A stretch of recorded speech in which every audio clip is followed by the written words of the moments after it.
Hello and welcome to the Minimum Competence episode for Monday, September 29th, 2025. I'm your host for today, Andrew Leahy, a tax and technology attorney from New Jersey. On today's episode, the Supreme Court letting Trump withhold $4 billion in foreign aid, Texas moving to drop ABA law school control, and Trump's bid to curb birthright citizenship. Let's remember, September days have the warmth of summer in their briefer hours, but in their lengthening evenings, a prophetic breath of autumn. And read today's legal news. On this day in legal history, September 29th, 1780, Major John André of the British Army was convicted by a Continental Army court-martial for his role in a conspiracy with American General Benedict Arnold. André had been captured behind American lines near Tarrytown, New York, carrying incriminating documents that detailed Arnold's treasonous plan to surrender the key American fort at West Point to the British. Disguised in civilian clothes and using a false passport, André was found to be operating as a spy rather than a conventional enemy officer. General George Washington ordered the formation of a board of senior officers, including Generals Nathanael, Greene, and Marquis de Lafayette, to determine André's fate. The court-martial found him guilty of acting under false pretenses and ruled that he should be hanged as a spy rather than shot as a soldier, a distinction of enormous symbolic and legal consequence. Despite André's honorable conduct and appeals for a more dignified execution, Washington upheld the sentence. André's execution, carried out on October 2nd of 1780, marked a turning point in the American Revolution's approach to wartime law, espionage, and loyalty. It also crystallized the betrayal of Benedict Arnold, whose escape to British lines allowed him to avoid prosecution. The case highlighted how military justice operated during wartime, often blending evidentiary hearings with moral and strategic considerations. The outcome emphasized the seriousness with which the Continental Army treated the laws of war, especially in cases of clandestine operations and treason. The U.S. Supreme Court ruled in favor of the Trump administration, allowing it to withhold roughly $4 billion in foreign aid despite Congress having already appropriated the funds.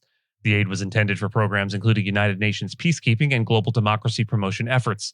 The ruling came after a lower court, led by Judge Amir Ali, had ordered the administration to release the funds, siding with aid groups that had filed the lawsuit. In a brief, unsigned order, the Supreme Court questioned whether those groups had legal standing and warned that enforcing the lower court's ruling could infringe on the president's authority over foreign policy. The court's three liberal justices dissented, with Justice Elena Kagan criticizing the majority for undermining the Constitution's separation of powers. She argued that once Congress passes appropriations laws, the executive branch is legally required to carry them out unless Congress acts to change them. The Trump administration defended its actions as aligned with its America First foreign policy, claiming the spending conflicted with current U.S. interests. To withhold the funds, it used a pocket rescission strategy, an obscure method to delay spending long enough for the funds to expire. This decision reflects a broader trend of the Supreme Court supporting Trump-era policies, especially those halted by lower courts. Critics warned the ruling could set a precedent that weakens congressional control over federal spending. Legal scholars note that Trump's withholding of appropriated funds through this method is without historical precedent and could have significant humanitarian consequences globally. The Texas Supreme Court issued a preliminary opinion suggesting that the American Bar Association, or ABA, should no longer control which Texas law schools qualify to send graduates to the state bar exam. Under proposed rule changes, that authority would shift to the Texas Supreme Court itself. The court would use what it calls simple, objective, and ideologically neutral criteria, such as bar passage rates, rather than relying on the ABA's existing standards. While the justices don't expect immediate changes to the current list of approved schools, the proposal marks a significant shift in how legal education could be regulated in Texas. Public comments will be accepted through December 1st, with the rules potentially taking effect on January 1st of 2026. The move comes amid broader conservative criticism of the ABA, particularly its diversity and inclusion standards, which have drawn opposition from the Trump administration and other Republican-led states like Florida and Ohio. Texas Chief Justice Jimmy Blacklock criticized the ABA for lacking ideological neutrality, saying it no longer represents the views of all lawyers. In response, 8 out of 10 Texas law school deans warned that severing ties with the ABA could damage national reputations and reduce access to quality legal services in the state.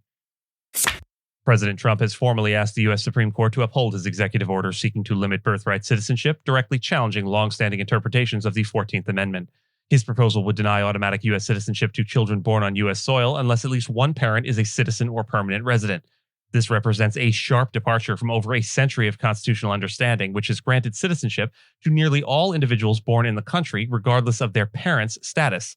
Trump's legal team argues that the 14th Amendment was intended to apply only to children of those fully subject to U.S. jurisdiction, namely to them citizens or lawful permanent residents, not to the children of temporary visa holders or undocumented immigrants.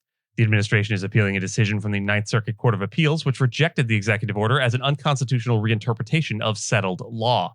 This appeal marks the first time the Supreme Court is being asked to rule directly on the legality of such a restriction.